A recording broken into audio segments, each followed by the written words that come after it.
Hello, and welcome to another episode of Adamo Baseball, where I'm your host, Adamo. And in this episode, I'm going to be breaking down the Kansas City Royals manager, Mike Matheny. He had success both as a catcher and as a manager. Honestly, I don't know which one he's had more success with. And I'll leave that question up to you as to what you decide.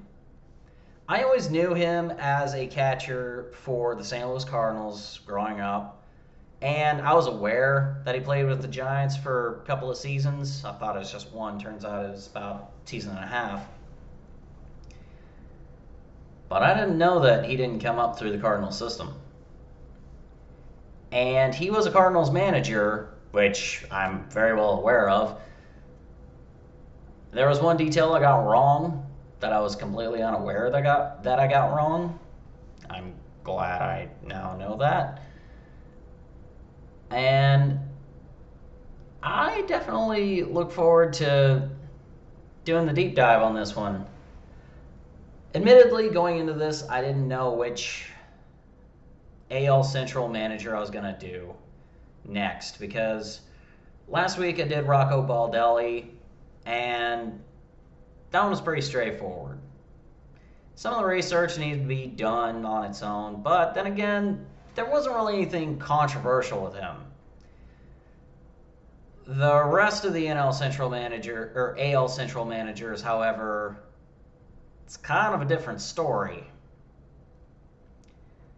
There's the Royals manager, Mike Matheny. There's the Tigers manager, AJ Hinch. I'm not sure when I'm going to do him. There's the White Sox manager, Tony La Russa. And then the Indians manager, Terry Francona. I may do him last in the division just because he's got a special place in my heart. But let me know which one you think I should do next, because I'm not so sure just quite yet. So, as per usual, I like to start with the player's career and then go on to his managerial career. Born September 22nd, 1970 in Columbus, Ohio. Spent a lot of time in Ohio before playing baseball. In fact, he spent pretty much his entire lifetime, so to speak, between Columbus and Kansas City. There's there's like two exceptions in there. Yeah, geographically, there's two exceptions in there, so it's definitely interesting. I didn't know this. He was originally drafted by the Blue Jays in the 31st round of the 1988 MLB Junior Amateur Draft out of Reynoldsburg High School in Reynoldsburg, Ohio. I didn't know that there was a Reynoldsburg, Ohio, or a town called Reynoldsburg. I didn't know that there was an MLB June amateur draft, and I didn't know that there were 31 rounds in the draft. Learning all kinds of stuff just off of one sentence. He chose not to play he chose not to take the contract. Instead, he went to play at Michigan, which, in all fairness, I can't really fault a guy for saying, you know what, I'm going to go play in Ann Arbor. They kind of do have a pretty good history there. Then, in 1991, of the June amateur draft in 91, he got picked in the 8th round by the Milwaukee Brewers. This time he took the contract. And in 94 is when he got called up to be the catcher for the Milwaukee Brewers. Like most players, he started off as a backup, which is fine. This was back when the Milwaukee Brewers were still in the American League. I I thought the Brewers switched leagues in the 80s. I didn't know it was this late. But yeah, I actually found this out from his stats. The Brewers switched from the American League to the National League in 1998 with the addition of the Diamondbacks and the Devil Rays to Major League Baseball. So if that helps to make sense of why the divisions looked so stupid in 1998, well, that's why.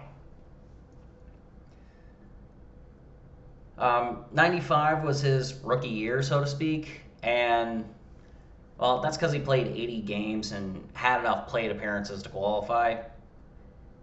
At no point in his career did he make the All-Star game. I'm actually kind of surprised by that because he's got 4 Gold Gloves.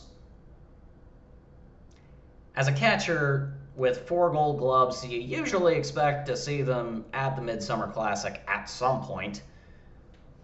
In fact, 2003, I remember this happening. In 2003, he became the 4th catcher in baseball history to go an entire season without committing a single error. And in 2004, he had 1, and I saw it happen live. It was mid-season, too.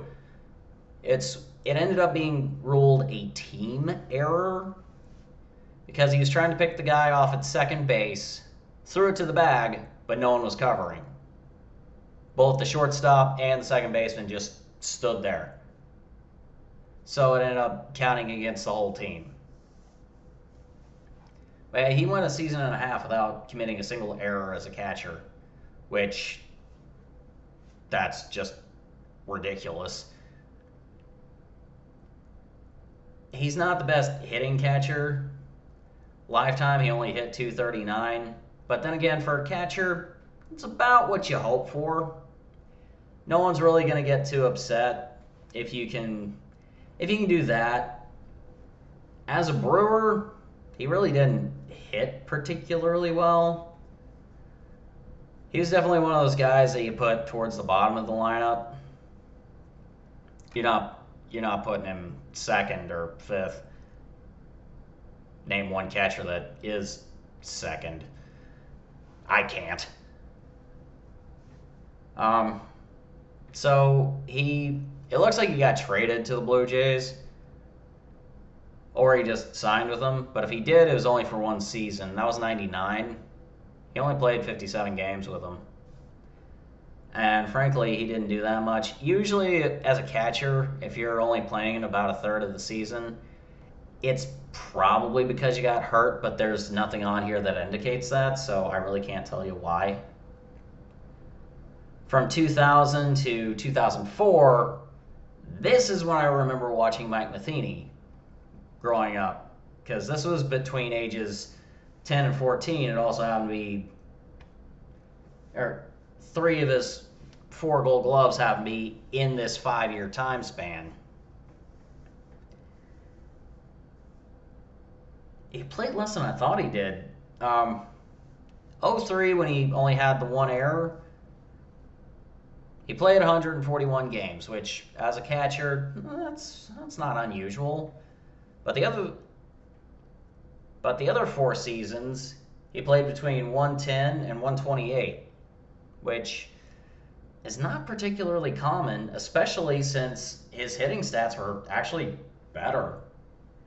2000, he hit .261. In 03, he hit .252, which, in all honesty, those should be like MVP type stats for a catcher, because you don't expect a catcher to be able to go a whole season without committing an error, and is able to manage a pitching staff like they had, because this was Matt Morris. I think that was the guy that they signed from the Oakland A's. They had Chris Carpenter at his prime.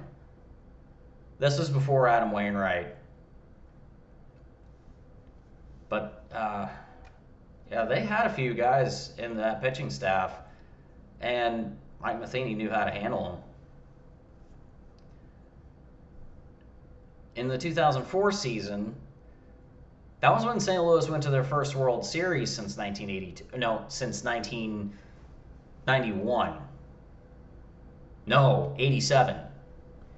It was the first time they'd been to the World Series since 87 against the Twins, which was the first World Series that the home team won every game.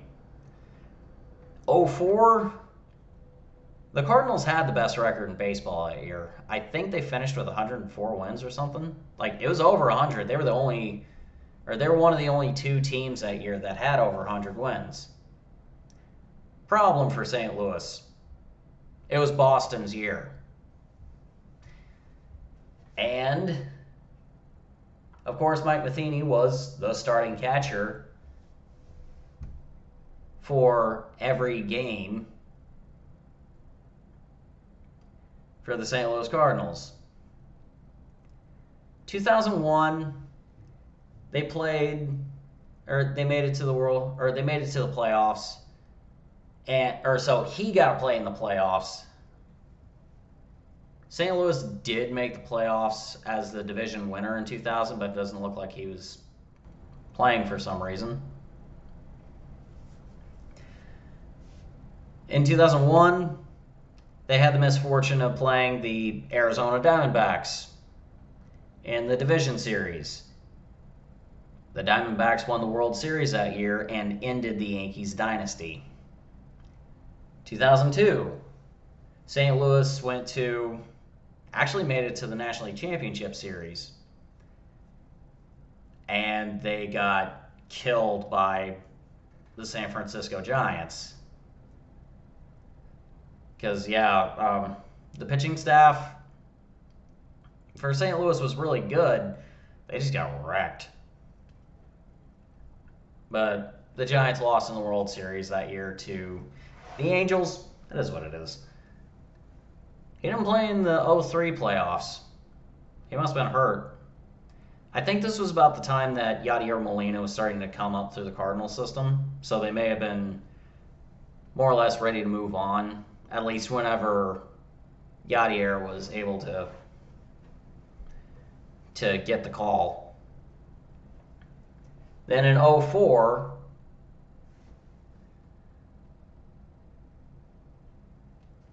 he started every single game for St. Louis in the playoffs. They won the division series against the Dodgers. This was before the wild card game. Yeah, they won the best of 5 in 4 against the Dodgers. They actually had to come back in the league championship series against the Houston Astros because the Astros were. Wait, the Astros made it to the championships? Yeah, that was the first year the Houston Astros had ever won a playoff series up to that point. But St. Louis bested them in the NLCS. And then they faced the Boston Red Sox in the World Series. The Sox swept them handily. And honestly, he was probably their best player. Yeah, he went 2 for 8 with 2 runs batted in and 3 strikeouts.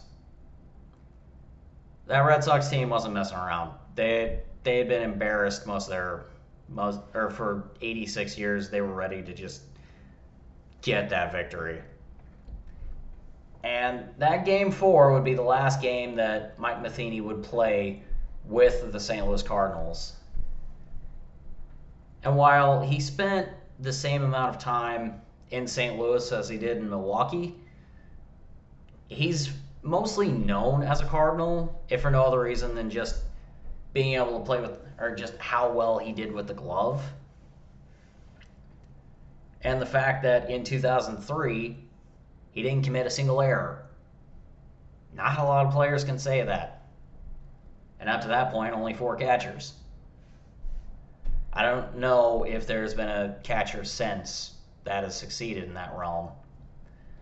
After that, Yadier Molina became the starting catcher for the St. Louis Cardinals. And Mike Matheny signed with the San Francisco Giants. 2005, his first year with the Giants, he won a Gold Glove. I did not know that. He played 134 games, won a Gold Glove, and let's see, hit 242, which is about what you want for a catcher. Drew 29 walks. He struck out 91 times. Throughout his career, he really didn't strike out a ton, though more than you'd necessarily like. That year, he had his career high with 13 home runs. He didn't hit a lot of home runs. And then in 2006, he only played 47 games and decided to call it quits. I don't know why. Well, that was the end of his playing career, and then he kind of just dropped off the face of the earth until 2012. Tony La Russa was still the manager of the St. Louis Cardinals until 2011. The Cards won the World Series that year, and after that, he just flat out said, like, you know what? I'm ready to go out on top of the world, so I'm going to retire. And honestly, who can blame him? Yeah, he's managing this year with the White Sox, but can you really blame someone for saying, you know what, I won a World Series, I'm going to call it quits now? Retire on top rather than getting fired some time later? Well, after 2011, St. Louis needed a new manager, so they picked up Mike Matheny. I'm guessing that he was in the La Russa managerial staff, which would make sense because, you know, teams like to promote within their own system.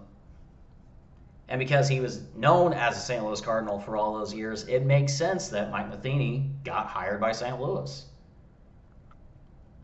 First year as a Cardinals manager, he finishes 88-74, finishes second in the division, gets the wild card, goes 7-6 in the postseason, meaning that they made it to the National League Championship Series. Because if you win more than 4, you made it to the Championship Series, statistically. Well, that was one of the San Francisco Giants' years to win the World Series, so St. Louis got knocked out. See, that would be 3. It was the best of 7 series. When they got knocked out, they made it to Game 7. And from that point on, so the next 3 years actually were better for St. Louis, because 2013, he took St. Louis to the World Series. 2 out of 3 years, St. Louis won the pennant. His second year as a manager, he got them there. And then St. Louis got knocked off by the Red Sox in 6. In 2004, the Red Sox won 4-0. Well, in 2013, it was 4-2. So yes, the only team Mike Matheny has ever seen in the World Series is Boston. But yeah, St. Louis won the division that year. They won the pennant. They were 97-65, which there's no reason to complain about that record. And they were 2 wins away from getting a World Series under Mike Matheny. This was 2 years after Pujols signed his contract with the Angels. So he was working with different talent. He did have Yadier Molina. 2014, again, St. Louis made it to the National League Championship Series. making him the first manager that I'm aware of that made it to the league championship series in each of his first 3 seasons as a manager. As far as I'm aware, he's the only guy to do it. And they won their 3rd straight division. And this also happened to be the first year that challenges were allowed in baseball. And for his career, he's actually pretty good at getting challenges overturned, meaning that the ruling on the field was changed because he requested the challenge. He's slightly below 50%, which is about what you want. And he did a pretty good job of that. In 2014, they won the division, but they only had 90 wins. So, yeah, it doesn't look as good on paper. Another thing to keep note of, between 2010 and 2014, the St. Louis Cardinals and the San Francisco Giants had only knocked out each other in the postseason. In 2009, the Phillies went to the World Series in the National League side. They lost their repeat bid, but they were the team that knocked out St. Louis. In 2015, St. Louis was knocked out by the Mets, and the Giants didn't make the playoffs. Only St. Louis or San Francisco knocked each other out of the playoffs, and the Giants won the World Series the 3 years that they made the playoffs, in 2010, 2012, and 2014. So 2015, you would have thought the Cardinals would have went to the World Series. They won 100 games. They finished first in their division, and they lost the division series 3-1. And if I'm not mistaken, they lost to the Mets. The Mets were the team that won the National League pennant, making them the first team since 2009, not named St. Louis or San Francisco, to make it to the World Series on the National League side. So from this point on, basically begins the decline of the St. Louis Cardinals, because while they had a winning record each of the 3 seasons that he managed after that, he got fired after the All-Star break in 2018. They finished 86-76, 83-79. Then in 2018, when he was still the manager, they were 47-46. And St. Louis did not make the playoffs 3 straight years for the first time, I think, since the 90s. If you know the exact years, you can throw that in there, but if I'm not mistaken, it's the first time that happened since then. And they did not make the playoffs any of those 3 seasons, and because St. Louis had gotten so used to that winning, that whenever the wins stopped racking up, the St. Louis ownership was ready to just pull the plug. So they did. 2019, did not manage at all. He was out of baseball. Then 2020, which I didn't know this until this year, but Ned Yost retired as the manager of the Kansas City Royals after the 2019 season.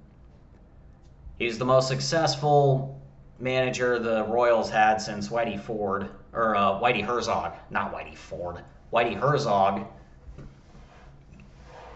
in the 80s. Ned Yost took the Royals to the World Series in 2014 and 2015, having won the 2015 World Series. Well, he retired after the 2019 season, so the Kansas City Royals hired him. And, look, The Royals had a losing record last year, 26-34. The Royals do not have the same talent that they had in 2015, let alone the talent that the Cardinals had when Mike Matheny was managing them, at least early on in his career. So, keeping the Royals only 8 games under 500, even if it was only 60 games in, that's a successful season. And he only got ejected once. In fact, throughout his career, he really hasn't gotten ejected all that much. He's gotten ejected 17 times total over 9 years. So it's an average of slightly less than 2. That includes this year. And at one point, the Royals did have the best record in the American League this year under Mike Matheny's leadership. So while I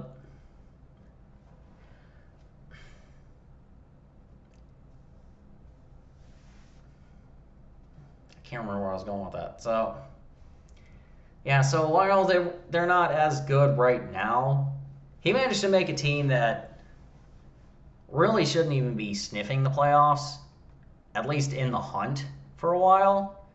And yeah, they're probably not going to go there. He is at least keeping them around. He's keeping it interesting. He's making the most of what he's got, and frankly, he's not doing all that bad. I mean, yeah, it could be worse, but at the same time, I can't really fault him for it. He's an example of one of those guys that you look at the stat WAR as a player and wonder, what are they calculating? Because he had, his wins above replacement WAR was minus 0.5. The man never committed any errors. He was a prototypical catcher. Yeah, he didn't hit all that great, but he wasn't supposed to. He was the team manager on the field. When you go out onto that field as a team, the manager is in the dugout. He can only do so much. On the field, your catcher is your anchor. That's the guy who knows what's going on at any given time. He's the one making all the decisions, and he's the one telling the pitcher what to do, not the other way around.